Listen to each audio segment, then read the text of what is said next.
సరదా కథలు ఐసరబజ్జీ. అనగనగా ఓ ఊళ్ళో పుల్లయ్య పుల్లమ్మ అని ఇద్దరు భార్యాభర్తలు ఉండేవారు. వాళ్ళకి కొత్తగా పెళ్ళైంది. పుల్లయ్యకు కోపం ఎక్కువ, మొండివాడు, కాస్త మూర్ఖత్వం కూడా ఉండేది.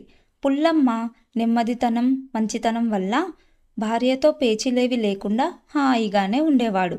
ఓనాడు పుల్లయ్యను వాళ్ళ మేనమామ తన పొలానికి బావి కడుతున్నామని సాయం రమ్మని కబురు చేస్తే ఆ ఊరు వెళ్ళాల్సి వచ్చింది. తిరిగి వచ్చేప్పుడు నీకోసం ఏదైనా తెస్తాను, నీకేం కావాలో చెప్పు అని అడిగాడు భార్యని. నాకు వేరే ఏదీ వద్దు, మీరు వెళ్ళే ఊరు నుండి దగ్గరే గనక మా అమ్మగారి ఊరి దాకా వెళ్ళి వాళ్ళ బాగోగులు తెలుసుకొని రావాలి అని అడిగింది. ఆ రోజుల్లో ఇప్పటిలా ఫోన్లు ఉత్తరాలు లేవు. పెళ్ళైన నాటి నుండి ఊరు నుండి ఎవరూ రాలేదు. అలాగే అని పుల్లయ్య బయలుదేరి వెళ్ళాడు. మేనమామ ఊళ్ళో పని పూర్తయిన తరువాత అక్కడి నుండి కొంత దూరంలో ఉన్న అత్తగారి ఊరు వెళ్ళాడు. అల్లుడిని చూసి అత్తారింట్లో అందరూ ఎంతో సంతోషించారు. అత్తగారు పిండి వంటలు చేసి వడ్డించింది.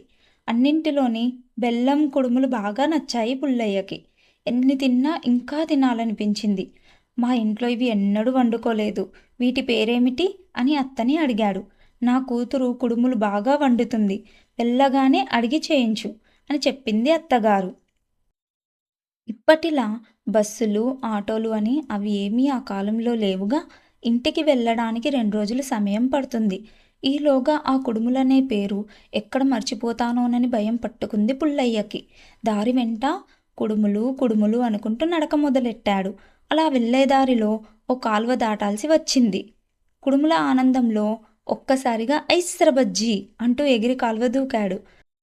ఆవలికి దూకాక కుడుముల పేరు మర్చిపోయాడు. ఐసరబజ్జీ అని మాత్రమే గుర్తుంది అతడికి. ఇంకా అక్కడి నుండి ఐసరబజ్జీ ఐసరబజ్జీ అనుకుంటూ 2 రోజుల పాటు నడిచి తన ఊరు చేరుకున్నాడు. పుల్లయ్యను చూడగానే భార్య ఆనందంతో ఎదురొచ్చింది. మా అమ్మగారింటి సంగతులేమిటి అంటూ కుశలం అడగడం మొదలెట్టింది. అవన్నీ తీరిగ్గా చెప్తాను గాని నువ్వు వెంటనే ఐసరబజ్జీలు చెయ్యి, నేను స్నానం చేసొచ్చి తింటాను అన్నాడు. అదేమిటి, ఐసరబజ్జీ చేయడం ఏమిటి, నాకు చేతకాదు అంది భార్య. మీ అమ్మ నాకు చేసి పెట్టింది, నీకు బాగా చేయటం వచ్చని చెప్పింది. వీటి కోసం నేను దారి వెంట ఒక్కచోట కూడా ఆగకుండా ఒక్కరితో కూడా మాట్లాడకుండా సరాసరి వచ్చేశాను. వెంటనే నాకు చేసి పెట్టమని గదమాయించాడు పుల్లయ్య. అవి ఎట్లా చేస్తారో కనీసం అదైనా చెప్పు, నేను ఎలాగో తంటా పడతా అని అంది ఆమె. అబ్బో, ఇది బద్ధకంతో ఇలా వేషాలు వేస్తోంది అనుకున్నాడు. దాంతో చాలా కోపం వచ్చింది అతనికి. ఇలా సాకులు చెప్పి వండడం తప్పించుకుంటే తంతా, వెంటనే వండిపెట్టు అంటూ కేకలు వేశాడు. అయినా తనకు వండటం చేతకాదనే చెప్పింది పుల్లమ్మ. అసలే మూర్ఖుడు, కోపిష్టి, తన మాట వినలేదని భార్యను తన్నటం మొదలెట్టాడు. జుట్టు పట్టుకొని చెంపలు వాయించేశాడు.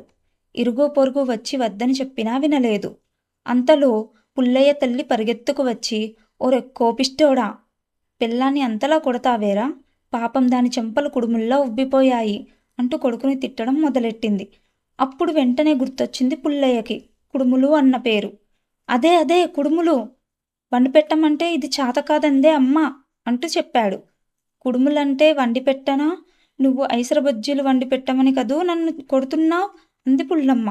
ఇరుగు పొరుగు వాడి కోపిష్టితనాన్ని చూసి వెక్కిరిస్తూ ఐసరబజ్జీ పుల్లయ్య ఐసరబజ్జీ పుల్లయ్య అని పిలవటం మొదలెట్టారు.